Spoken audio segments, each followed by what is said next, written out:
Good morning friends. இது உங்கள் friends ஒரு கடமை டெய்லி கண்டபஸ் இன்றைக்கி என்ன பார்க்க போகிறோம் வந்து பார்த்தீங்கன்னா மார்ச் 2 2025 ஞாயிற்றுக்கிழமை என்ன கண்டபஸ் தான் பார்க்க போகிறோம். இதுக்கு முன்னாடி பார்த்தீங்கன்னா நம்ம டெய்லி கண்டபஸ் வீடியோ அப்லோட் பண்ணியிருக்கோம். பார்க்காதவங்க பார்த்து நோட்ஸ் எடுத்து வச்சுக்கோங்க. அது மட்டும் நம்ம சேனல் சப்ஸ்கிரைப் பண்ணுங்கள், சப்போர்ட் பண்ணுங்கள். முடிஞ்சாலும் உங்கள் ஃப்ரெண்ட்ஸ்லாம் ஷேர் பண்ணுங்கள். நம்ம ஃப்ரெண்ட்ஸ் போலீஸ் அகாடமி அப்படின்ற டெலிகிராம் சேனல் வந்து ஜாயின் பண்ணிக்கோங்க. இம்பார்ட்டன்ட் அப்டேட்ஸ்லாம் உங்களுக்கு ஒன்று கிடைக்கும். வாங்க ஃப்ரெண்ட்ஸ் கண்டபஸ் பார்த்துக்கலாம். கண்டபஸ் பார்க்க முடியும் வந்து பார்த்தீங்கன்னா நம்ம பயிற்சி மையம் சார்பில் வந்து பார்த்தீங்கன்னா 2ஆம் நிலை காவலத்திற்காக டெஸ்ட் பேஜ் வந்து பார்த்தீங்கன்னா தொடங்கியிருக்கோம். இதில் வந்து பார்த்தீங்கன்னா மொத்தம் உங்களுக்கு 60க்கும் மேற்பட்ட தேர்வுகளும் 6000க்கும் மேற்பட்ட வினாக்களும் கிடைக்கும். இதற்கான அட்மிஷன் வந்து பார்த்தீங்கன்னா நடந்துட்டு இருக்கு. விருப்பம் உள்ள மாணவர்கள் வந்து பார்த்தீங்கன்னா தாராளமாக நினைச்சிக்கலாம். டிஸ்கிரிப்ஷனில் வந்து பார்த்தீங்கன்னா இதோட PDF வந்து பார்த்தீங்கன்னா ஷெடியூல் கொடுக்குறேன், வியூ பண்ணி பாருங்கள். உங்களுக்கு வந்து பார்த்தீங்கன்னா ஓகேன்னு தோணுச்சுன்னா நீங்கள் தாராளமாக ஜாயின் பண்ணிக்கலாம். உங்களுக்கு ஷெடியூல் ஏதாவது டவுட் இருந்துச்சு அப்படின்னா எங்ககிட்ட ஏதாவது டீட்டெயில் கேட்கணும் அப்படின்னா ஸ்க்ரீனில் தர நம்பருக்கு கால் பண்ணி உங்களோட டீட்டெயில் நீங்கள் எடுத்து தெரிஞ்சுக்க முடியும். சரிங்களா? வாங்க ஃப்ரெண்ட்ஸ் கரண்ட் அஃபேர்ஸ் பார்த்துடலாம். ஃபஸ்ட்டு சென்னை காவல்துறையில் வந்து பார்த்தீங்கன்னா 73 பேருக்கு வந்து பார்த்தீங்கன்னா மத்திய உள்துறை அமைச்சகம் சார்பில் வந்து பார்த்தீங்கன்னா பதக்கங்கள் வந்து வழங்கியிருக்காங்க. சென்னை காவல்துறையில் பணிபுரியும் 73 போலீஸாருக்கு மத்திய உள்துறை அமைச்சக பதக்கங்களை வந்து பார்த்தீங்கன்னா கூடுதல் காவல் ஆணையர் சுபில்குமார் வந்து பார்த்திங்கன்னா வழங்கியிருக்காரு. இதில் வந்து பார்த்திங்கன்னா இந்தியா முழுவதும் சிறப்பாக பணிபுரியும் காவல்துறையினர் வந்து பார்த்திங்கன்னா மத்திய பாதுகாப்பு படையினரும் ஊக்குவிக்கும் வகையில் வந்து பார்த்திங்கன்னா மத்திய உள்துறை அமைச்சகம் சார்பில் வந்து பார்த்திங்கன்னா மிகச்சிறந்த சேவைக்கான பதக்கம், ஓகேங்களா, உத்கிருஷ்ட் சேவா பதக்கம், அப்புறம் வந்து பார்த்தீங்கன்னா சிறந்த சேவைக்கான பதக்கம் வந்து பார்த்தீங்கன்னா உத்கிருஷ்ட் சேவா பதக்கம், ஓகேங்களா. உத்கிருஷ்ட்னா சிறந்த சேவை, உத்கிருஷ்ட் அப்படின்னா சிறந்த சேவை, ஓகேங்களா. மிகச்சிறந்த சேவை, சிறந்த சேவைக்கான 2 பிரிவில் கொடுக்குறாங்க. இது வந்து பார்த்தீங்கன்னா 2018ஆம் ஆண்டுலேருந்து தராங்க, ஓகேங்களா. இந்த மிகச்சிறந்த சேவைக்கான பதக்கம் வந்து பார்த்தீங்கன்னா 25 ஆண்டுகள் வந்து பார்த்தீங்கன்னா எந்த பிளாக் மார்க்கும் இல்லாமல் வேலை செய்கிறவங்களுக்கு கொடுக்குறாங்க. அதேமாதிரி சிறந்த சேவைக்கான பதக்கம் வந்து பார்த்தீங்கன்னா 15 ஆண்டுகளுக்கு வந்து பார்த்தீங்கன்னா எந்த பிளாக் மார்க்கும் இல்லாமல் டிபார்ட்மெண்ட்டில் வேலை செய்கிறவங்களுக்கு வந்து பார்த்தீங்கன்னா இந்த பதக்கங்கள் கொடுக்குறாங்க. சரிங்களா?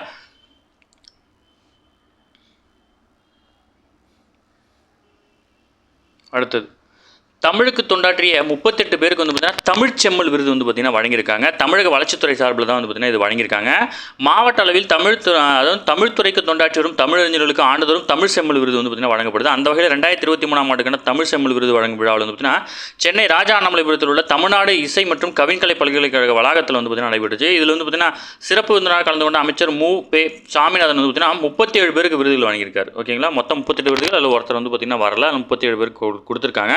பட் இதில் வந்து பார்த்தீங்கன்னா உங்கள் டிஸ்ட்ரிக்டை சேர்ந்தவங்க யாராக இருந்தாங்கன்னா அவங்க பேரை நோட் பண்ணி வச்சுக்கோங்க, சரிங்களா. எல்லாம் இன்டர்வியூ கொஸ்டின், ஓகேங்களா.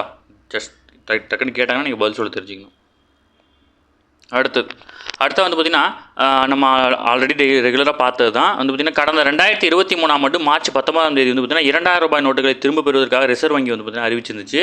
அப்போது 3.56 லட்சம் கோடி மதிப்பிலான 2000 ரூபாய் நோட்டுகள் வந்து பார்த்திங்கன்னா புழக்கத்தில் இருந்துச்சு, ஓகேங்களா. இது வரைக்கும் வந்து பார்த்திங்கன்னா அதில் வந்து பார்த்திங்கன்னா 98.18% நோட்டுகள் மட்டும்தான் வந்து பார்த்திங்கன்னா திருப்பி வந்திருக்கு, மீதி நோட்டு வரல. அதனுடைய மதிப்பு பார்த்திங்கன்னா 6471 கோடி மதிப்பிலான ரூபாய் நோட்டுகள், 2000 ரூபாய் நோட்டுகள் வந்து பார்த்திங்கன்னா இன்னும் திருப்பி வரல. அதை வந்து பார்த்திங்கன்னா இன்னும் வச்சுருந்தீங்க அப்படின்னா நீங்கள் டேரெக்டாக வந்து பார்த்திங்கன்னா ரிசர்வ் வங்கி அலுவலகத்திலையோ அல்லது வந்து பார்த்திங்கன்னா போஸ்ட் ஆஃபீஸ் மூலமாக ரிசர்வ் வங்கிக்கு நீங்கள் வந்து பார்த்திங்கன்னா சென்ட் பண்ணலாம் அப்படின்னு வந்து பார்த்திங்கன்னா சொல்லியிருக்காங்க.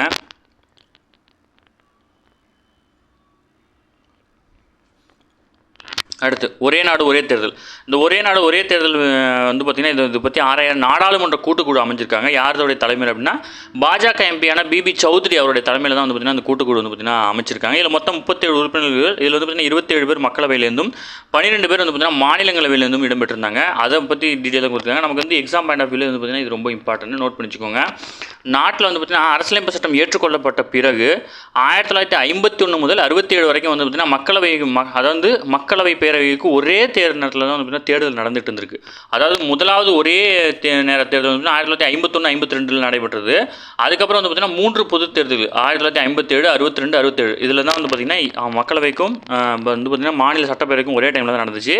அதில் வந்து பார்த்திங்கன்னா இடையில ஏற்பட்ட சில குளறுபடி காரணமாக வந்து பார்த்திங்கன்னா டேட் வந்து பார்த்திங்கன்னா மாறி ஆரம்பிச்சிச்சு. தடைப்பட்ட சுழற்சி 1968-69ஆம் ஆண்டில் வந்து பார்த்திங்கன்னா சில மாநிலங்கள் வந்து பேரவை வந்து பார்த்திங்கன்னா முன்கூட்டியே கலைக்கப்பட்டுச்சு. அதனால் வந்து பார்த்திங்கன்னா அந்த டேட் மாறிச்சு. அடுத்து 1970களில் வந்து பார்த்திங்கன்னா 4வது மக்களவை வந்து பார்த்திங்கன்னா முன்கூட்டியே கலைக்கப்பட்டுச்சு. 1971 வந்து பார்த்திங்கன்னா புதியதாக தேர்தல் நடப்பட்டுச்சு. 1975 வந்து அவசர நிலை அமலாக்கத்தில் வந்து பார்த்திங்கன்னா 5வது மக்களவையினுடைய பதவிக்காலம் 1977 வரை வந்து பார்த்திங்கன்னா நீட்டிக்கப்பட்டுச்சு. அதுக்கப்புறம் வந்து பார்த்திங்கன்னா 6, 7, 9, 11, 12, 13 ஆகிய மக்களவைத் தேர்தல் வந்து முழு பதவி காலத்தை நிறைவு செய்யாமல் வந்து பார்த்திங்கன்னா முன்கூட்டியே வந்து பார்த்திங்கன்னா கலைக்கப்பட்டிருக்கு. அதனால தான் வந்து பார்த்திங்கன்னா இந்த வந்து பார்த்திங்கன்னா இப்போ மக்களவைக்கும் மாநில சட்டப்பேரவைக்கும் வந்து பார்த்திங்கன்னா ஒரே நேரத்தில் தேர்தல் நடக்காததுக்கு காரணம் வந்து பார்த்திங்கன்னா இந்த கீழே இருக்க இந்த ரீசன் தான். இடையில வந்து பார்த்திங்கன்னா சின்னதாக தடைப்பட்டது காரணம் தான். அதுக்கு முன்னாடி வந்து பார்த்திங்கன்னா ஸ்டார்டிங்லேருந்து வந்து பார்த்திங்கன்னா எல்லாமே ஒரே டைமில் தான் நடந்துட்டு இருந்திருக்கு, ஓகேங்களா. அடுத்து உலகின் உற்பத்தி மையமாக இந்தியா உருவெடுத்துட்டு வருதுன்னு சொல்லிட்டு பிரதமர் வந்து தெரிவிச்சிருக்காரு. இதில் வந்து பார்த்திங்கன்னா முக்கியமான நம்ம எக்ஸாம் பாயிண்ட் ஆஃப் வியூவில் வந்து பார்த்திங்கன்னா 2 கொஸ்டின் தான்.